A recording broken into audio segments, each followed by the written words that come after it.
All right. We Hi. are live. We are We're here. live. Oh man, oh man, oh man. Man, it's like, like we were on a bit before this started, right? And it's like, oh, we got 15 minutes. Cool. And it's like, we got 6 minutes. And then I look and it's like there's seconds to go, right? It's fine. And I still didn't figure out my lighting, but it's Oh, okay. It's not about the lighting, it's about yeah. what we talk about. True. True. It's about the content, isn't it? It is. Yeah. Yeah. So so we so got a I can see that your beard has been growing. it has been, yes. Um and yeah, not too bad. Starting to look a little bit more like, I don't know. We'll see. Let's see. It's always you know, originally, I'm doing some guy stuff here, but like your hair, I don't know how you feel about your hair, but sometimes my beard is the only hair I get to play with. Yeah. Yep. So I have my little wax, so I can make some handlebar mustaches, or I can trim it different ways, kind of thing. I I I remember one time I went to work, and when I had the kids still living with us, um, they got into dyeing their hair a little bit, right? And they would always have dye left over. Okay. Okay, yes, yes. This is years back, but anyways, I, I I put the dye on their hair, or on my hair, and it's like, oh my goodness, it's like black, It was and too dark.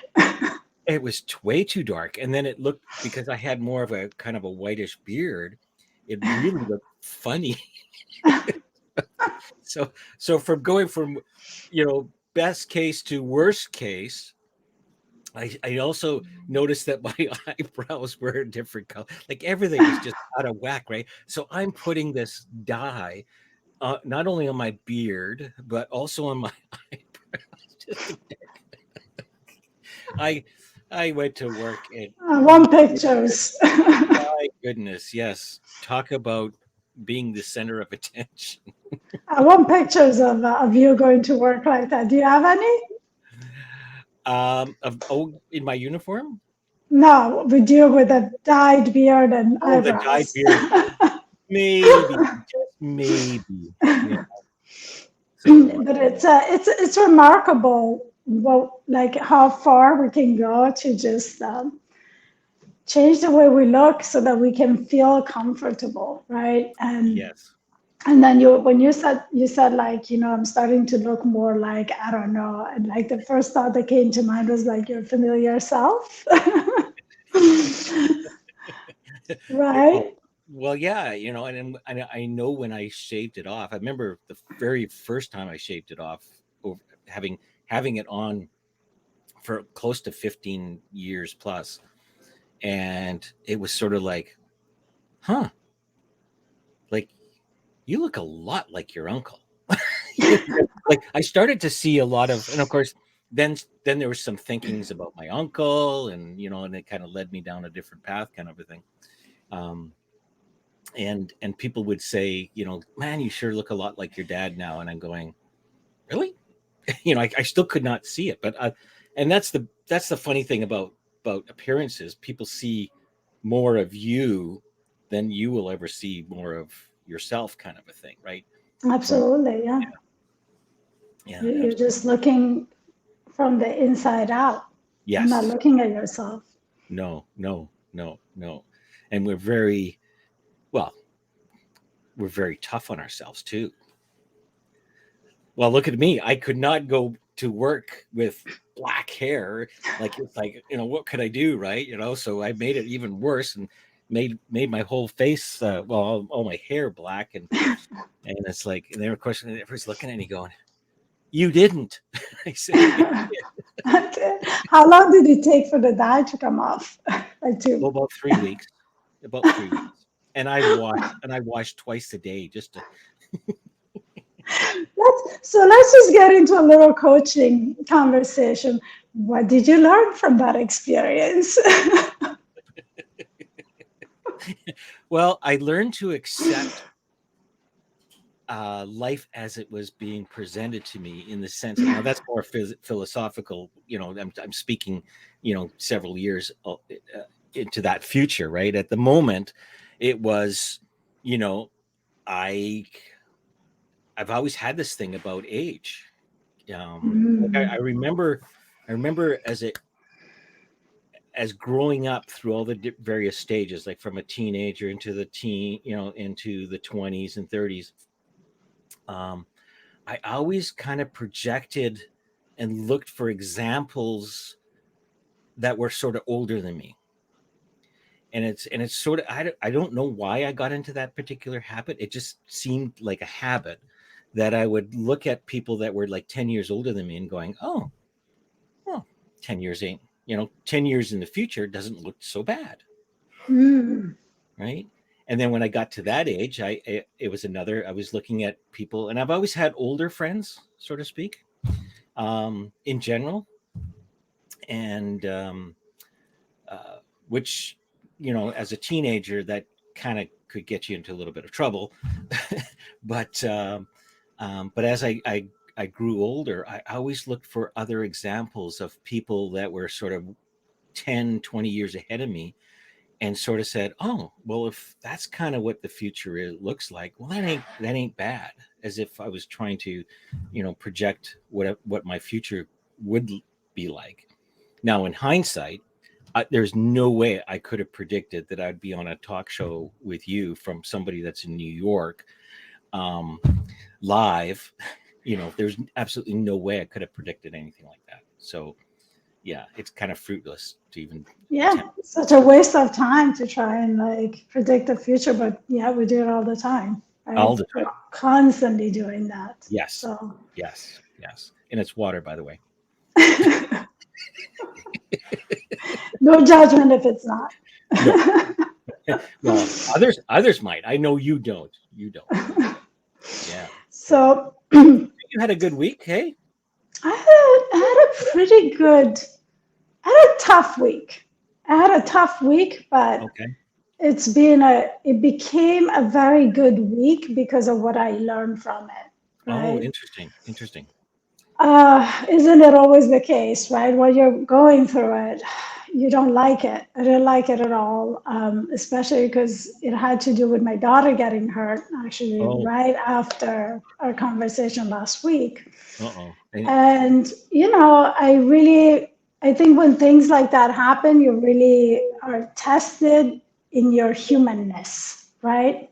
Okay. You're Yeah. just living life from a more primal state because, especially when your child gets hurt, fight or flight is raging, right? And so I went through all of that in the emergency room, and she had to have, minor surgery on her finger.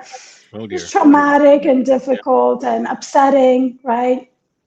And it wasn't the only thing that was upsetting about it. It was what was upsetting about it was something that has to do with my personal life and the circumstances that I'm in as a single parent. And it really got me thinking, right? Because in the moment when you're in that fight or flight state, right? All you can do is narrow your focus on what needs to be done. Like get that finger taken care of, go to the ER, where do I park, get in as fast as possible, right? Hmm. And that's what you need to do, Yeah. frankly. You don't need to be sitting around and doing breath work. You don't need to be sitting around and questioning whether or not you're in a right empowered state. You just need to go, move, and do it, right? And I think that's a primal example of when that kind of state of mind really serves us, right? Mm. The problem is when that becomes our normal. We experience everything in from a fight or flight state. That's when it becomes unhealthy. But in that case, I went through it, I experienced it, and I experienced also the physical withdrawal and like exhaustion afterwards, Hmm. and like I was finally able to sit with it all a couple days later, because then she was home from school. We were in the ER really late. Yeah. So I had it around me and I had to support it. So my fight or flight state lasted quite a bit. And I really noticed, because I do what I do and I'm, very much in my head, I started really noticing my thoughts and noticing where I was at. And I was like, what an opportunity to really try what I, like embody and do things the way I preach, right? I'm just gonna not judge this, right? I am Yeah. feeling really upset right now. The moment that my daughter went to school, I was able to actually sit down and think about it. And I felt really sad and upset and angry. I had all these different feelings that had been sitting there patiently waiting for me to come out of this like survival mode, protecting my daughter, not letting her see that this was hard for me. And to some extent, I shared with her that, obviously, this wasn't, an everyday event, but, obviously I didn't amplify it for her. Oh my God, what happened to your finger, right? So there was a level of self-control there. So the moment that I had time to sit down with this, it all this stuff just poured into my brain, right? Mm. From some trauma that's linked to experiences that I've had in my past, my relationship with hospitals and ERs, and emotional resentment, anger, some of my circumstances, right? I really like dropped deep into this more primal state of really feeling more of a victim, feeling angry, and like just having all this stuff come at me all at once, right? Mm. Mm-hmm. And then I told myself, you know what? That's just human. I am going to have moments like this. Instead of fighting it and denying that's there and Yeah. pretend that I'm not sad or angry or that I shouldn't be and feel guilty because I'm a coach and I tell people not to do this and then here I am doing this, right? Imposter syndrome.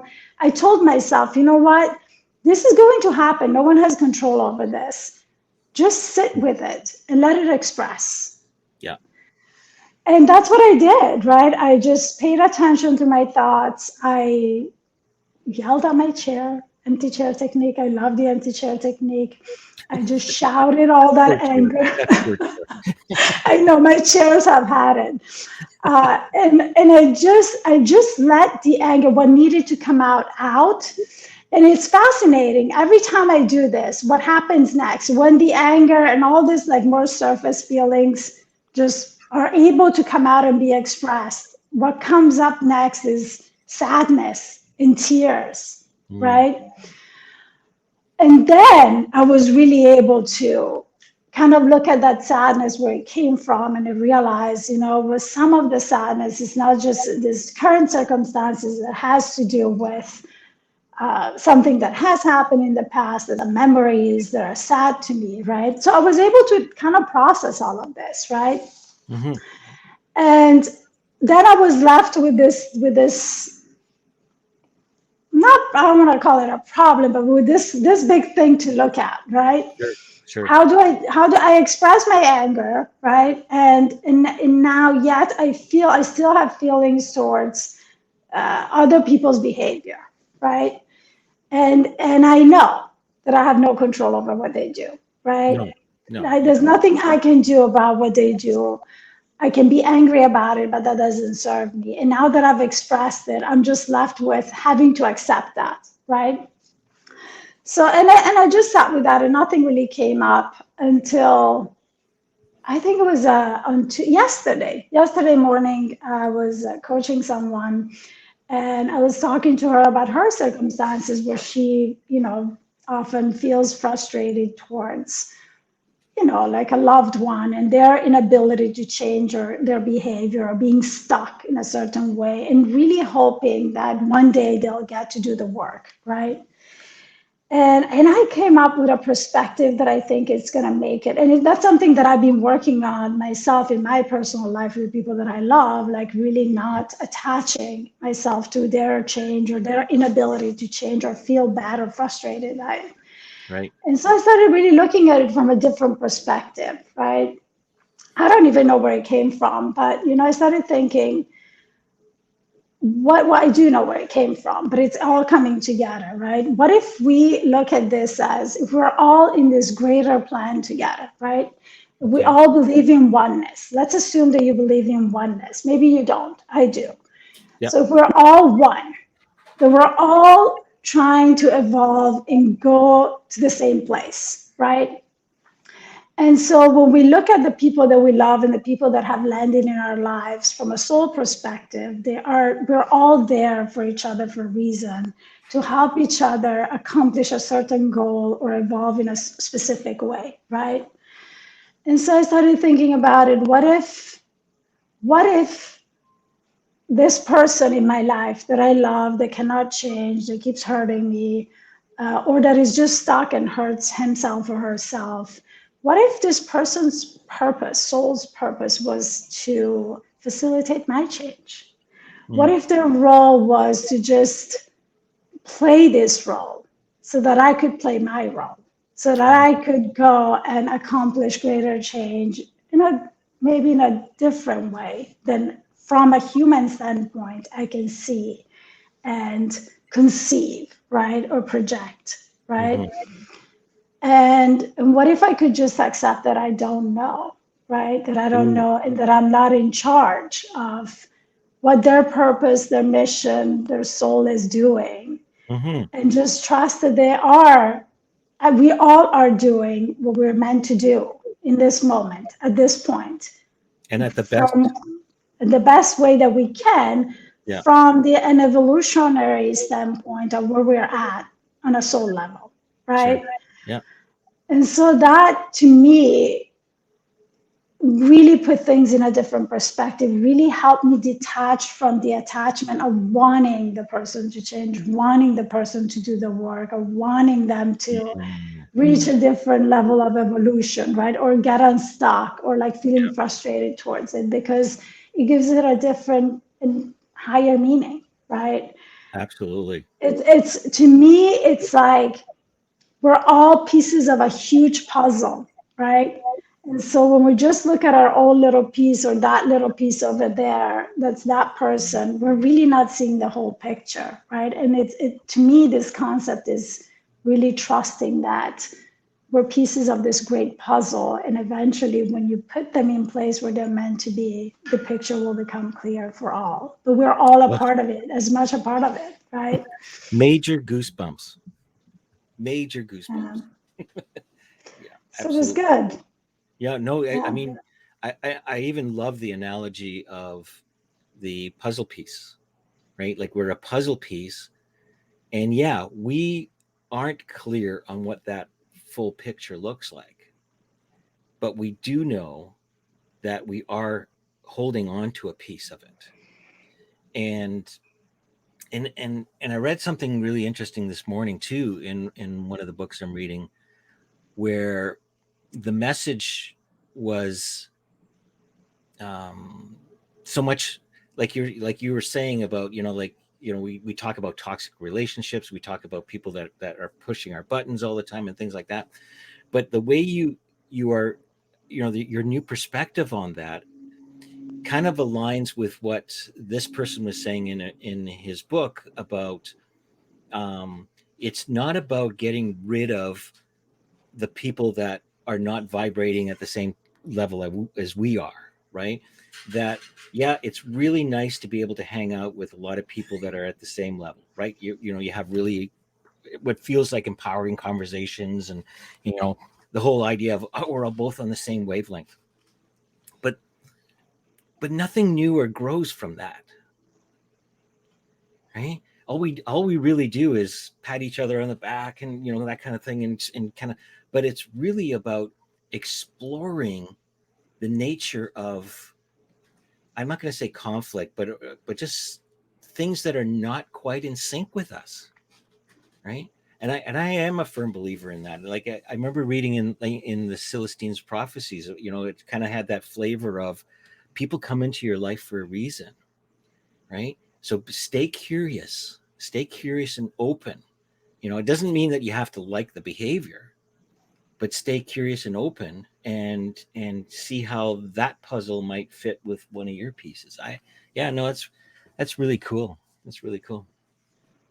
Yeah, it's easier said than done, but I think when you see, and I completely agree with you, right? Yeah. If we were all on the same level, and it's not about like we are more evolved than they are. There are No, absolutely not. we're more evolved in different parts, or like at a different place of our evolution, in different parts of layers of us, right? Because Yeah. we're layered beings. We're not just human. We're a spiritual being, and And I think that's a good distinction. I just want to highlight to whoever's listening is that because we're at a certain spot, our egos make the differentiation about better or worse, right?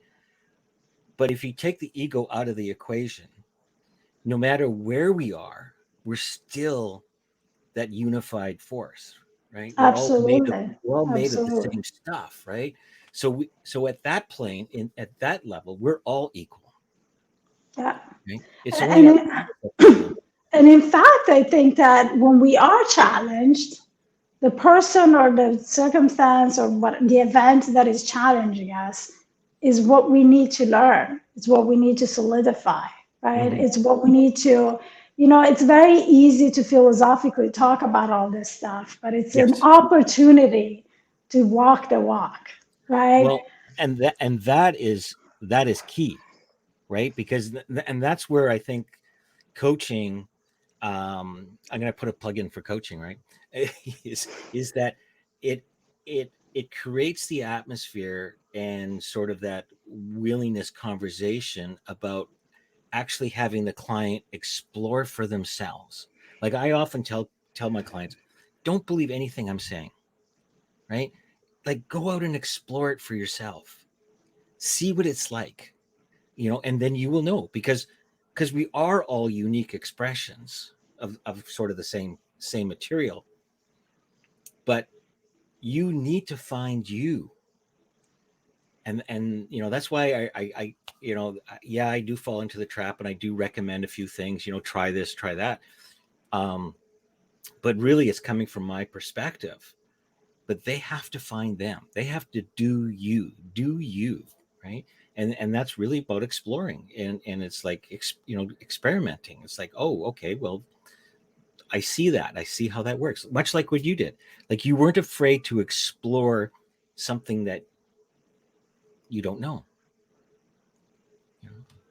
So it's yeah, no, it's a wonderful insight. Thanks for sharing that. I mean, I think it's always about really removing the focus from the event or the person, and just go within, go Oh, inside. it's always What it's is always this inside. teaching me, right? What Yeah, is it teaching me? Why do, and like we don't all get challenged in the same ways, right? Because totally. the lessons that we're all here to learn are different, right? So what may challenge me may not challenge you at all, right? And so especially when you keep getting challenged by the same thing over and over and over again, keep digging, keep looking, because there's something in there that you haven't been able to look at, that you haven't uncovered, right? And so yeah, it's not, but it wasn't easy, right? It wasn't easy because I was angry. My little girl got really, really, really hurt, right? Yeah, yeah, And it certainly wasn't my first day thinking, right? Let me sit with this and look within myself. What do I need to work on? No, I was pissed. She fell and she hurt her finger really badly, right?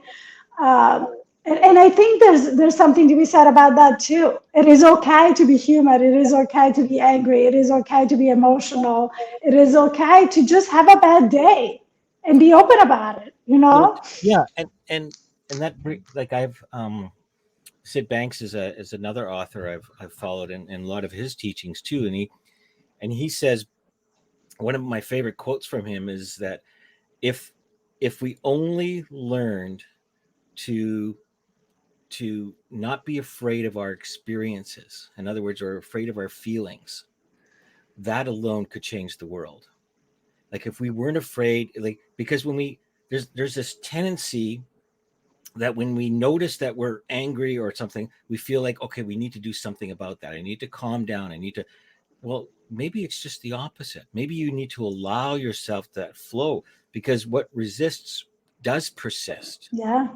right? So if you're going to resist it now, it'll pop up again, and maybe not in a more controlled or quiet manner, God forbid, in a grocery store in a lineup, and kind of thing, you know. But so just that alone, like I said, it's like, well, I'm really sad. Well, great, like just be sad, you know and when you do allow that to express through yourself, you will notice that it kind of flows through you quite quickly, like it doesn't linger. 100%, 100%. And this brings me to the second insight that Yeah. I had, Oh, two because insights in a week. two insights. Yeah, well, this was more like measuring, right? I was Oh, okay. measuring how Okay. far I've come, and just Yes. really thinking about, well, a couple years ago, Yeah. something like this would have thrown me off for a couple weeks, uh, emotionally, just mentally. Like I would have been like thinking and rethinking, rehearsing what happened, and just feeling guilty. And like, and some of that did happen, but I just let it express and let it go and didn't yeah. judge it and then go back on it, right?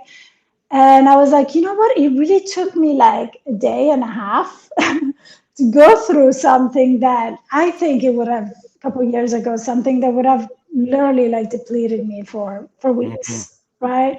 Yeah. Just because I allowed it to be and to happen and to express, and B, I didn't judge it. And when Mm. you don't judge Good. something, you let Yes. it go, right? Absolutely. The things that we judge are the things that we keep like thinking about and like rehearsing and judging and rejudging and rejudging, as if judging it over and over again changes it or makes it even worse, right? And so when you don't judge and when you let it be, Yeah. then you get yourself your freedom back. Absolutely. Yeah. And there's something else that popped up while you were telling your story, and that is the resilience of children, Hmm. because your daughter went through a traumatic event, okay, like Hmm. something happened to her, right? And I'm not 100% clear on the details of the timelines, but from what I gather from your story is she went to school, and you continued on with the story. Yeah, yeah, yeah, for sure. I mean, she certainly like really surprised me. It was pretty serious. They had to remove her nail. She got a bunch of stitches. Like Yeah. it was Yeah. no joke. It was a minor Oh, surgery. I totally, I Yeah, get it. Yeah. and she was like, I mean, the thing that scared her the most was that big syringe with anesthesia. Those darn Like, syringes. can we just hide it next time? Anyway, it was really big. But she was really proud of herself. Because now I do, like by default, that's what I do now. I coach people. I really observe my thoughts and I observe other people's thoughts too. And I do this with my children all the time. Hmm. She was really rehearsing in her head how brave she had been. And Yes. she was like, when you were 6 years old, Mom, would you have cried and screamed when they took your nail off? I'm like, yes. 1000%. Yeah. But what she was doing after she got over the size of the syringe, which was, I made a face. I was like, "Ugh, okay, I need to go outside for a walk." After she got over that part of it and her hand was numb, she's like, I can feel anything. This is great. I can feel anything. She was fascinated by the fact that she Yeah. couldn't feel her hand. It was her first time Yeah. having a Right. part of her body numbed, and Yeah. so she was really focused on that. I was like, good. I'm glad because I can see what they're doing. You do not want to be looking that way. Yeah. But yeah, she was so proud of herself. And I feel like actually today she had a doctor's appointment and somebody made a comment of how she seemed so mature and well together. I was like, I really feel like a switch was flipped when this happened for her because this is not the typical reaction from her. So I think that in her way, she grew from this. Well, and that's really possible. But what I what I what I hear from that, and what I and part of my practice is to because kids don't grow up with problems. I mean, they eventually grow No. up with problems, but like, they're not born with problems. I meant to say, right? And they stay very curious. And I know, one of the things I wanted to do, and whether I did or was successful, it's hard to tell. But I wanted my kids to stay curious. I wanted them to keep Mhm. exploring and not get tied up into adult stuff, right? Because, well, you know, um, and so play was very important for me, like, and creativity was very important, right? So they did a lot of things that way. But what's always pointed back to me, and particularly with my teachers and who are coaching and mentoring me, is that innate resilience, that innate well-being, is inherent in all of us. Like, we have it within us. And the problem is that as adults, we have the ability to talk ourselves out of that. And when we slow down enough to start to notice and relax a little bit, we fall back into that. And so for me, your story really highlights that your daughter was able to find that quickly.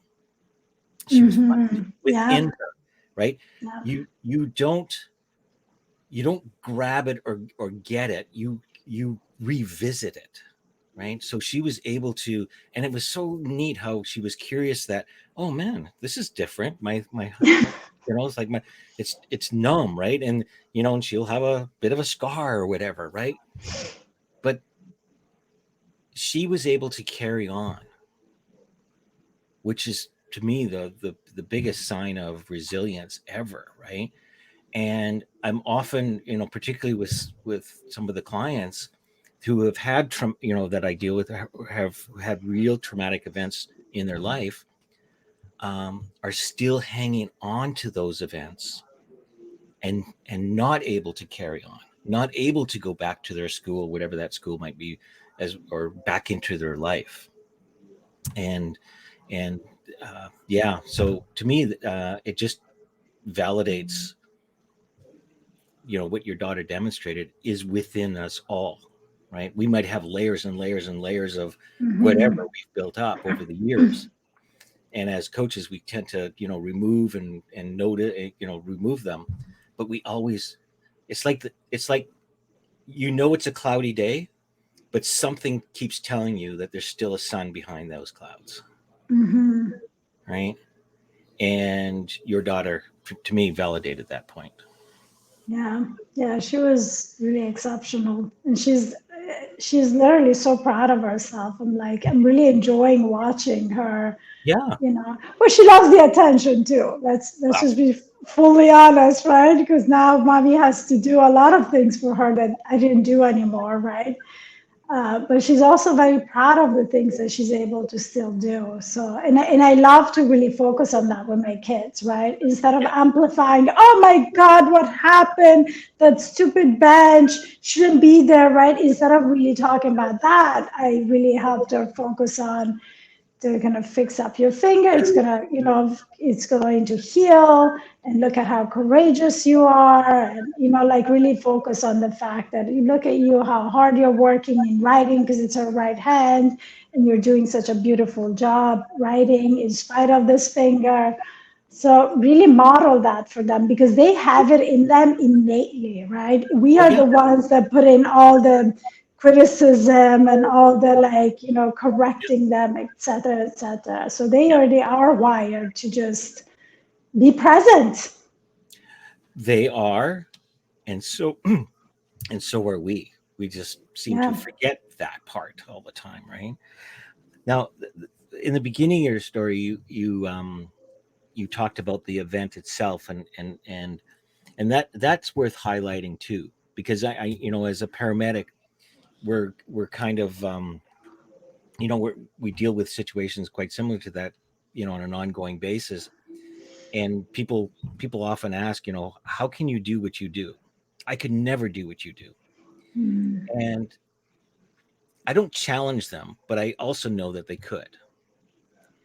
If they had to, they could, right? It's, and it's like with you, like, you you had enough presence to know that these were the steps to take, and you followed the breadcrumbs. And it's usually after the fact. And I say the same thing, like, it's like we just we show up and then respond accordingly. And whatever that is happening at that moment, that's the next step. And then we do the next step and the next step and the next step, and finally we're finished. It's after that we tend to get wrapped up in, what just happened, and then well, I could have done something differently, I could have done this, I coulda, Mhm. woulda, shoulda, right, all that stuff, right. And eventually we get lost in that conversation and start feeling bad about ourselves, and I'm not good enough, and I'm also taking this to the nth degree, obviously, but yeah, no, I mean, but that is also human. we Of do, course, we yeah. do this innocently, right?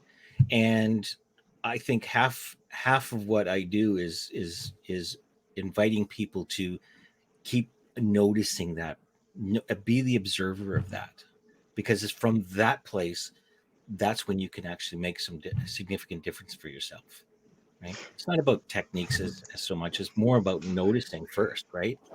Being aware of, like you were talking. Yeah.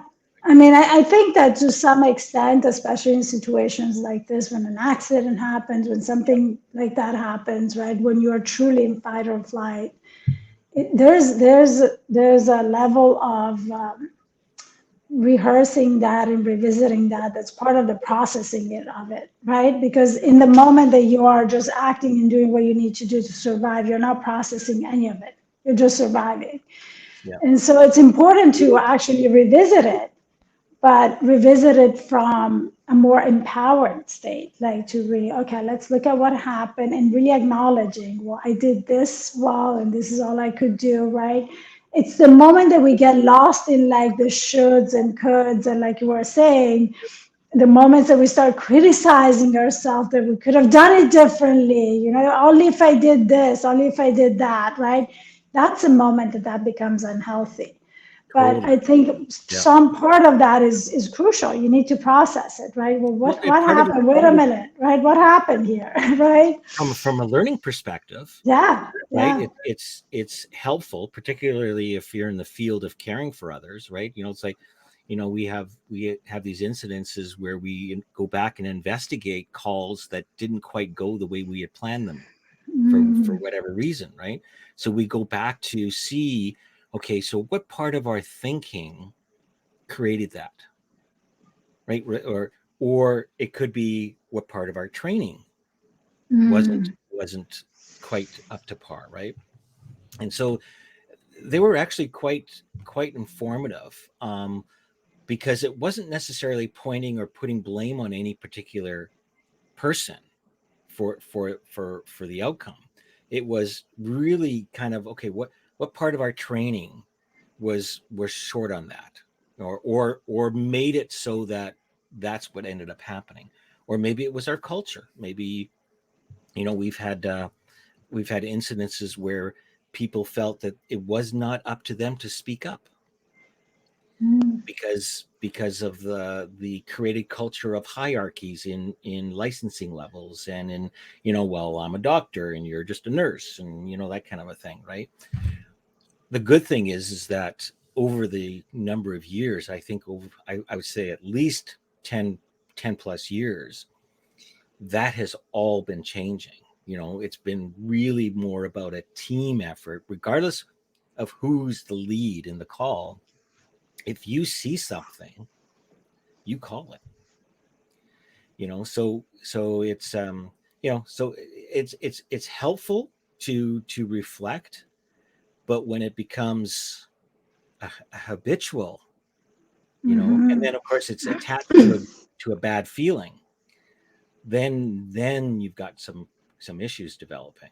And And it's, self-criticism, and well, and self-criticism, right? I don't know any self-criticism that doesn't come with a bad feeling, Hmm. kind of a thing, right? True. Yeah. So for me, it's always about following the feeling, using the feelings as your barometer of what quality of thoughts are going through your head right now, and and then just saying, okay, right, fine. And the other thing is, I mean, it happened then. It's not happening now. So what what are you reliving? So there's a lot there. There's so much there in your story there. It Yeah, we could write a book about that maybe, eh? For sure. I mean, I could, another thing that came to mind to me Yeah. as we were talking about, paramedics, Yeah. was a little bit of the perspective that I got of the doctors, right? Oh, okay. Because I'm sitting there, my daughter's all like finds it funny that she can feel her hand, and I'm seeing things that are making me feel like lightheaded, right? Oh, So I'm like, okay, I need to breathe, right?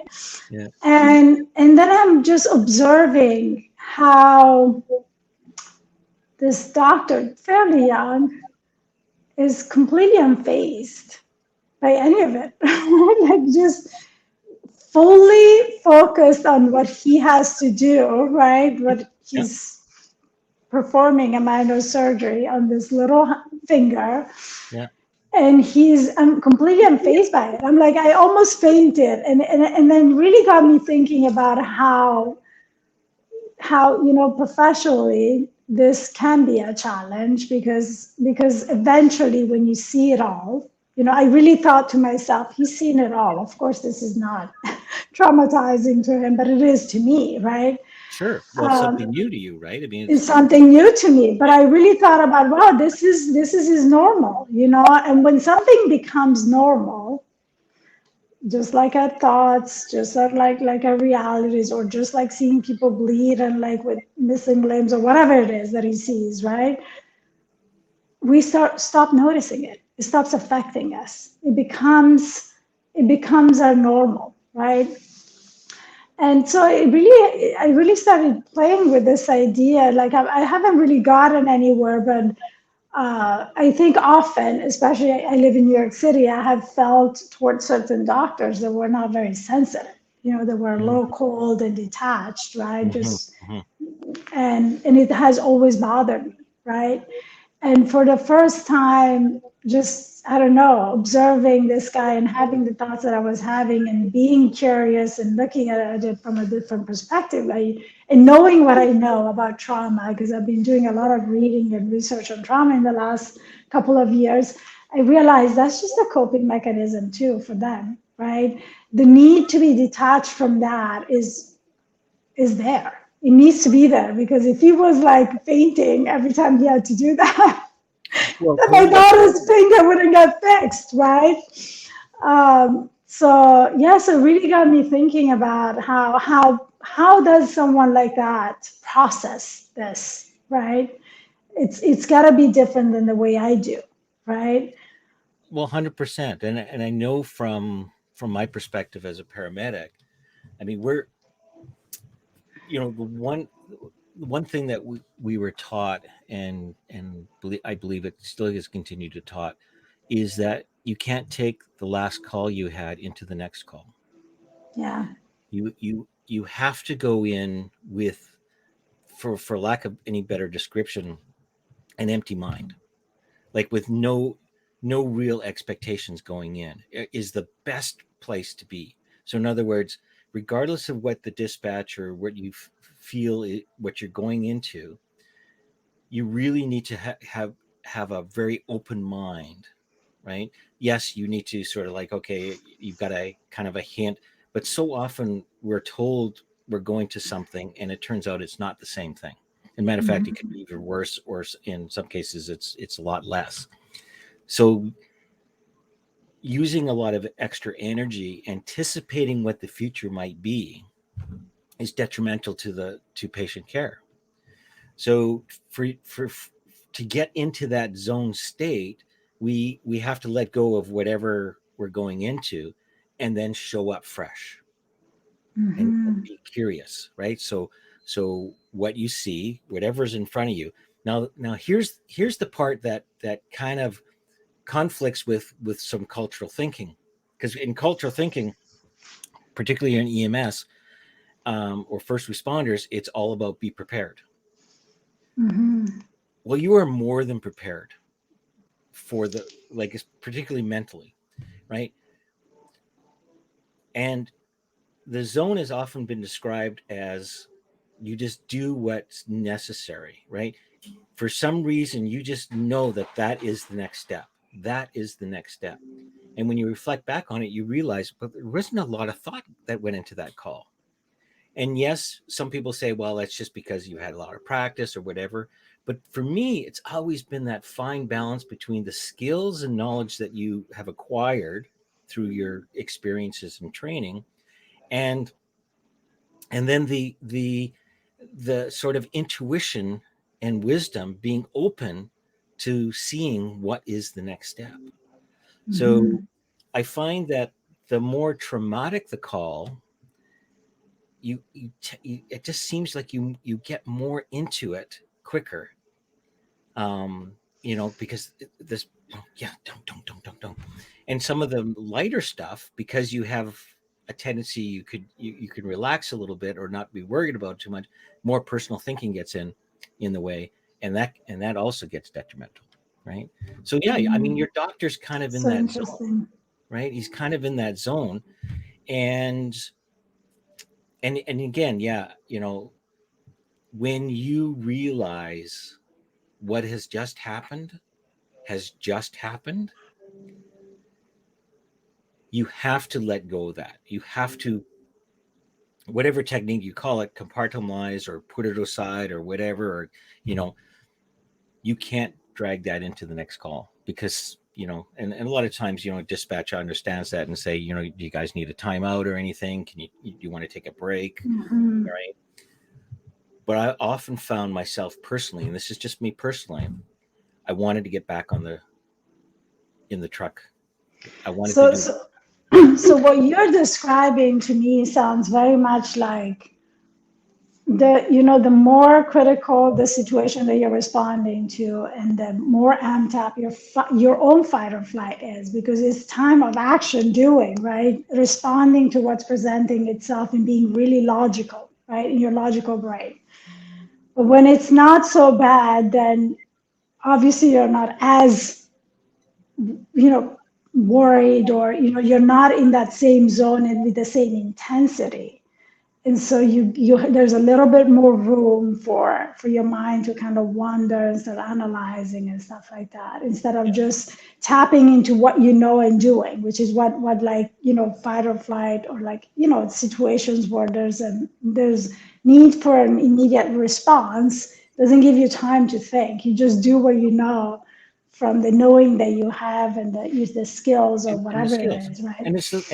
and we have that built inside of us, like that. Yeah. That is built inside of us, and anybody that has ever come across, now there is one other part of the fight or flight, and that's the freeze mechanism, right? I mean, they're Mm, all part of survival, right? Or when we feel that there's a particular threat, right? But I often use a sort of a Jungian approach, Carl Jung approach, in the sense of and the words are not going to describe it to its fullest, but it's being centered. mhm. So if I'm thinking about the next step, I'm not centered. I'm already doing something. You're uh, ahead of yourself. I'm ahead of Yeah. myself, right? If I'm centered, then I have full access to everything, my left side and my right side of my brain, whatever you want. I have access to my analytical side, all the good stuff, when I'm centered. If I get my personal thinking in the way, and I've seen this with other, including myself, it's much easier to see it than others again, but where you kind of get tunnel vision, Hmm. and it's like, okay, wait a minute, why is this person not a chest pain? Like, like I'm going to make it. I'm going to do everything I can to put him into a chest pain protocol. It's my personal thinking that's getting in the way.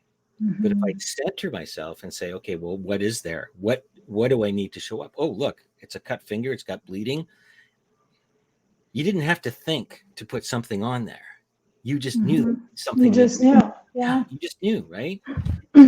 that's the fascinating part about it that I find, is that, you know, maybe the secret is to be less prepared. Kind of a thing. Maybe the secret is to be less prepared. And I think this kind of links very nicely into this concept of how much your brain automates Oh, actions, yes. your bodily functions and your thinking, which Yes. is not something that you necessarily are aware of until you start doing this kind of work and you look into how the mind works, right? Your brain is automating your thoughts too. Your brain is automating your reactions. Your brain is automating everything that you do, right? From walking to talking to digesting to pumping your blood, right? And And that's a also good thing. the direction in which you think every day, right? Those are all good things, right? Because I don't want to take charge of digestion. Oh, absolutely not. And when something is not working well, you want to go in there, Yeah. like a self-critical, constant nagging on Yeah. yourself, right? Yeah. That's why it's so hard to change it because it's such an ingrained way of the That's brain right. to function, right? Yeah. So change is not easy. It's not meant to be. Those systems are in place for a very, very good reason, right? Yeah. And it's It's often great. also difficult to understand and realize that the change is needed in that area because you're so used to being you, being yourself, right? You're so used to the way you think that you don't see anything wrong with it until Well, it's reflected back to you from someone who is seeing things from the outside, who is not in your habitual loop of thinking or way of thinking or seeing things, yeah. Yeah. Yeah. which makes coaching so powerful because you are that person on the outside holding the mirror, just tilting it slightly, right? Yeah. Yeah. Yeah. Yeah. And it's really, actually, I had this video queued up for last week. It's a bit of a short. It's called "You Are What You're Looking For." Have you seen that? Have I shared that with you before, I Anita? think I've seen it. Yeah, I love Yeah. it. Yeah. Would How about we play it, and then we Play, can go we for can it. just briefly talk about it before we. It's almost at the end of our hour. It's unbelievable. Okay, here. We're Here. talkers.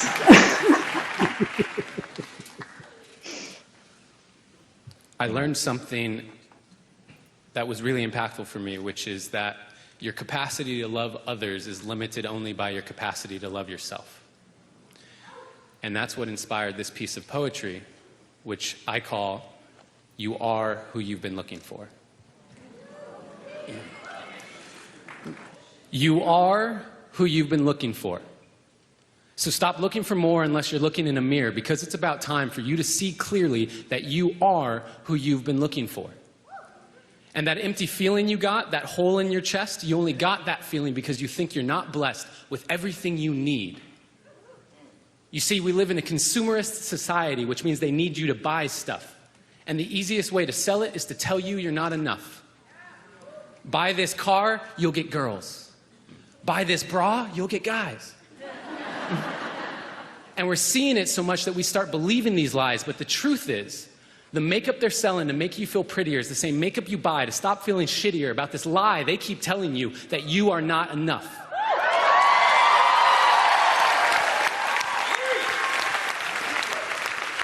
And what about the movies we watch, all the shows on TV? The more I watch, the more I see I need you to complete me. And yes, love is the answer, love is the key, but if you can't love yourself, how could you ever love me? And loving yourself, what does that even mean? Like massages and selfies and that sort of thing? Because the more I think about it, the more it feels weird. I've always been taught that self-love was something to be feared. I've been taught that arrogance is bad and vanity, it's not good. And even my bracelets are telling me to act how Jesus would. So what should I do? How should I act? I'm supposed to love myself, but how do I even do that?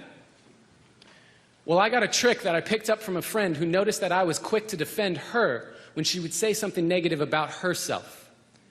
She would say, "I'm so dumb," and I'd say, "You're so brilliant." She'd say, "I'm so weak," and I'd say, "You're so resilient." And when she said, I feel ugly, and I said, you look beautiful, she asked me why I was so dutifully filling up her cup constantly and yet treating my own cup so irresponsibly.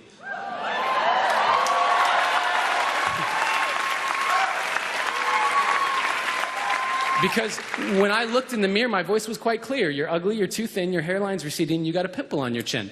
And that was when she gave me a piece of advice that changed my life. She gave me a hug, and she said, treat yourself like someone you loved.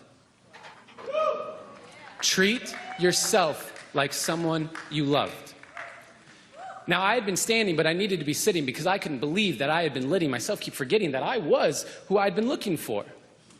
And deep in my core, I knew it was time to stop looking for more until I could look through all my fear and look into a mirror and see clearly that the man looking back at me was the only one who can make me happy, and I am already enough.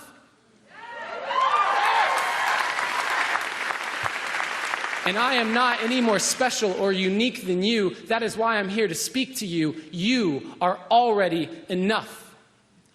And when you start to see that, you will start to be that. Your world will get brighter, your load will get lighter, and you can see that with life, you can be a lover, not a fighter. And that life, you deserve it. Because you are worth it. And there is no point in letting yourself keep forgetting, because no matter what you say or do, you are perfect. And so today, I hope I leave you with a direction correction away from the flaws you see in your reflection. They aren't flaws to me, they are simply protection against all the doubts you have of your perfection.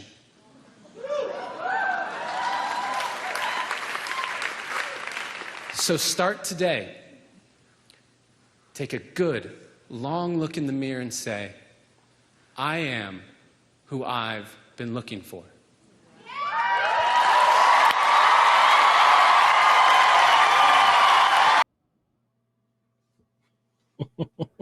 I love this video. I think it was one of the first ones that you showed me when we first started talking. Oh, it's amazing. Yeah. We are who we've been looking for all the time, right? You know, and we have that health and, you know, whatever we need to conquer our world, we've got it, right? You know, so yeah, goosebumps. Great conversation. Amazing conversation, as usual. I'm feeling a little bit like we've been hiding these conversations and keeping them to ourselves. Yes. It feels good to just share them. Thank you. Yeah. And, you know, whoever watches this, please spread the word. We love it. Give us some likes. That's a virtual hug, right? Give us a virtual hug. Spread the love. Spread the love. Spread the wisdom, right? Yeah. It's really not about the like. Spread the wisdom. Yeah. Spread the insights. Yeah. And we'll be back again next week, Wednesday, same time. That's 1 o'clock Pacific and 4 o'clock Eastern. How did you manage with the time change? Oh God. I don't know if you noticed that my lighting has changed a lot. It's because it becomes really dark, like 4:30. Yes. So yeah, it's really dark now. We started, I had the sun in my face, and I managed. Yeah. You know, I don't like it, but it is what it is, right? It's dark outside and it's not even 5. Yeah, I know. And then eventually everything gets but that's the cycle, right? You know, and I think part of our humanness is that we are capable of adapting. And because change is constant, you know, it changes. Like, I don't know about you, but I've looked at some baby pictures of myself. Change is constant. It's constant. Of course, the baby's no longer there. No, I could still feel it inside of me. It's like there's something there, right? There's that playfulness, that, you know, that childlike quality. But the physical aspects of it, right? Which tells you so much about how layered we are, right? Because the you that was in that baby body is still you. Oh, still there. 100%. Right?